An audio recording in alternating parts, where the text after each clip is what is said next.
लेकिन मैं ये कहना चाह रहा हूँ कि ईडी का छापा पड़ गया, बहुत लोगों के यहाँ पड़ा है। रिकवरी क्या हुआ? ये लोग सब मैनेज कर लेते हैं, पॉलिटिकल पर्सन हैं। और संजीव हंस तो आप जानते हैं कि बिहार में एक ऐसा आईएएस है कि अमानवीयता, क्रूरता तथा पाशविकता का नग्न प्रदर्शन कर रहा है 15 वर्षों से बिहार में। यहाँ पर कॉन्स्टिट्यूशनल ब्रेकडाउन की बात है तो वहाँ पर कैसे लॉ एंड ऑर्डर को हम सुधार सकते हैं? लॉ एंड ऑर्डर को तो हम सुधार नहीं सकते हैं। तो उस पर हम एक ही चीज़ कहेंगे कि अगर सरकार पारदर्शी है, उसकी नज़रिया सही है, तो फिर मतलब कार्रवाई करे। तो मैं एक घटना बता रहा हूँ। मैं दिल्ली गया उद्योग भवन में, वहाँ यह जो गेस्ट हाउस है, ये आप लोग नहीं जानते होंगे, बिहार के लोग नहीं जानते हैं। मैं ऑन रिकॉर्ड बोल रहा हूँ कि उस गेस्ट हाउस माने जो रूम था, उस पर ही कब्जा कर लिया। बिहार को, जनता को न्याय मिलना चाहिए। बिहार की जनता का न्याय भी होगा कि ऐसे भ्रष्टाचारियों को जेल हो। सरकार में कुछ ऐसे लोग होते हैं जो राज्य सरकार संपोषित गुंडे जिसको कहते हैं, गुंडे को तरजीह देते हैं। उस गुंडा में एक ये है, मैं मानता हूं कि हिंदुस्तान का टॉप ब्यूरोक्रेट है, लेकिन गुंडा है। नमस्कार, आप देख रहे हैं NBC 24 और मैं हूं आप सभी के साथ ब्रह्मचारी आशीष। देखिए, हमारे साथ पटना हाई कोर्ट के जाने माने अधिवक्ता और नेशन फर्स्ट डेमोक्रेटिक पार्टी के प्रेसिडेंट कौशलेंद्र नारायण हैं। उनसे जुड़ेंगे, बातचीत करेंगे। सर, सबसे पहले तो गुलाब यादव जो विधायक हैं और उसी के पूर्व विधायक हैं और उसी के साथ साथ जो संजीव हंस हैं, इन दोनों के ऊपर तलवारें लटक रही हैं, ईडी का छापा पड़ रहा है, मगर फिर भी संजीव हंस अपने पोजीशन पर बने हुए हैं। देखिए, मैं आपको स्पष्ट रूप से बता रहा हूँ कि यह एक ज्वलंत मुद्दा है और हमारा इस पर विचार आप जानना चाह रहे हैं, इसके लिए शुक्रिया है। लेकिन मैं ये कहना चाह रहा हूँ कि ईडी का छापा पड़ गया, बहुत लोगों के यहाँ पड़ा है। रिकवरी क्या हुआ? ये लोग सब मैनेज कर लेते हैं, पॉलिटिकल पर्सन हैं। और संजीव हंस तो आप जानते हैं कि बिहार में एक ऐसा आईएएस है कि अमानवीयता, क्रूरता तथा पाशविकता का नग्न प्रदर्शन कर रहा है 15 वर्षों से बिहार में, और कोई उस पर उंगली नहीं उठा रहा था। हम साधुवाद देते हैं इस प्रधानमंत्री को, गृह मंत्रालय को और ईडी के अफसरों को जिसने इसके ऊपर हाथ डाला। संजीव हंस, आपको मैं एक घटना बता रहा हूँ। मैं दिल्ली गया उद्योग भवन में, वहाँ यह जो गेस्ट हाउस है, ये आप लोग नहीं जानते होंगे, बिहार के लोग नहीं जानते हैं। मैं ऑन रिकॉर्ड बोल रहा हूँ कि उस गेस्ट हाउस माने जो रूम था, उस पर ही कब्जा कर लिया। और यहाँ से दिल्ली के नाम पर यहाँ से भाग जाते हैं और वहाँ जाके रहते हैं गेस्ट हाउस में, और तरह तरह के कार्य वहाँ करते हैं, नैतिक हो अनैतिक हो। तो हमारे समझ से लगता है कि उन पर सख्त से सख्त कार्रवाई होनी चाहिए। और गुलाब यादव क्या है क्या नहीं है, बिहार की जनता जानती है।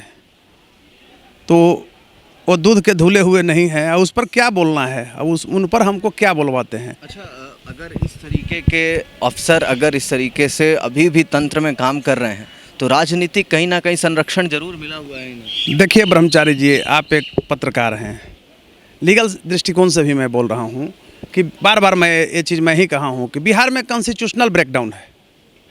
तो जहाँ पर कॉन्स्टिट्यूशनल ब्रेकडाउन है तो वहाँ पर क्या होगा बताइए? जहाँ पर कॉन्स्टिट्यूशनल ब्रेकडाउन की बात है तो वहाँ पर कैसे लॉ एंड ऑर्डर को हम सुधार सकते हैं? लॉ एंड ऑर्डर को तो हम सुधार नहीं सकते हैं। तो उस पर हम एक ही चीज़ कहेंगे कि अगर सरकार पारदर्शी है, उसकी नज़रिया सही है, तो फिर मतलब कार्रवाई करे। सिर्फ छापामारी से नहीं होता है, बाद में ये लोग सब मैनेज कर लेता है, अंदर से डराता है कि हम तुमको ऐसे बर्बाद कर देंगे। बताइए, इतना ही लोग अकुत संपत्ति अर्जित कर लिया है, खाने के लिए ये लोग के नहीं था, बालू चोरी कर करके और जनता का शोषण कर करके सरकार को पता नहीं है। तो इस चीज़ को फ्रंट पर लाना चाहिए। बिहार को, जनता को न्याय मिलना चाहिए। बिहार की जनता का न्याय भी होगा कि ऐसे भ्रष्टाचारियों को जेल हो। दूसरी तरफ मैं एक चीज़ आपको बता रहा हूँ, आज इकोनॉमिक ऑफेंस यूनिट है बिहार में। अब उसका प्रमुख उसी को बनाया जाता है जो बालू चोरी करवाने के आरोप में आरा में उसकी ट्रांसफ़र हुआ था।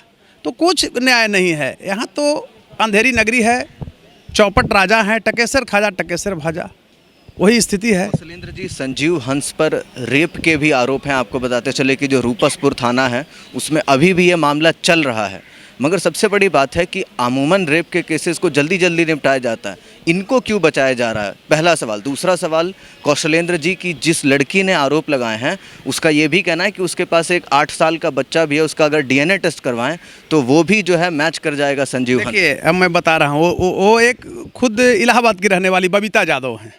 उस महिला का नाम बबीता यादव, हमसे भी मिली थी यहाँ। बाद में उस केस में वो आगे बढ़ी।